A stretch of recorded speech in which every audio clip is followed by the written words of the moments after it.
Hello guys, this is day 7 of my talk. இன்றைக்கி வந்துட்டு நேற்று சொன்ன மாதிரி பிஆர்டி போட்டியே இன்றைக்கி எம்பிபி டெவலப் பண்ணியா அப்படின்னு கேட்டிங்கன்னா, அதுதான் ஒரு ட்விஸ்ட்டு. இன்றைக்கி வந்து பாதி வேலை முடிஞ்சுது. என்ன வேலை அப்படின்னா, கிட்டத்தட்ட டேஷ்போர்டு எல்லாமே பண்ணிட்டேன். ஆனால் இன்றைக்கி வந்து ட்ராவலிங்கில் இருந்துட்டு இங்கே நான் ஒரு புது இடத்துக்கு வந்திருக்கேன். அதாவது என்னோடய ஹோம் டவுனில் இருந்துட்டு நான் இப்போ வந்து என்னோடய கிளைண்ட்டை பார்க்கறதுக்காக கிளைண்ட்டுக்கு ட்ரைனிங் கொடுக்கணும். ஏஆர்பி இம்ப்ளிமெண்டேஷன் பண்ணுறோன்னு சொன்னேன் இல்லையா? ஸோ அதுக்காக ட்ரைனிங் கொடுக்கணும் அப்படிங்கிற பர்பஸ்க்காக இன்றைக்கி நான் வந்து இங்கே என்னோடய ரூமுக்கு வந்து ரீச் ஆகிட்டேன். ஸோ இன்றைக்கி நாள் முழுக்க சொல்லப்போனால் ட்ராவலே போயிடுச்சு. ஸோ ப்ராக்ரஸ்னு பார்த்தோம் அப்படின்னா ஒரு முடிச்சிட்டேன்னு சொல்ல முடியாது. ஸோ இன்றைக்கி நாளில் வேலையை பொறுத்தளவு கொஞ்சம் டிசப்பாயின்மெண்ட் தான். ஏன்னா ட்ராவலே எனக்கு 6 ஹவர்ஸ்க்கு மேலே போயிடுச்சு.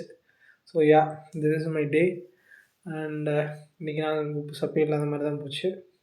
So see you tomorrow.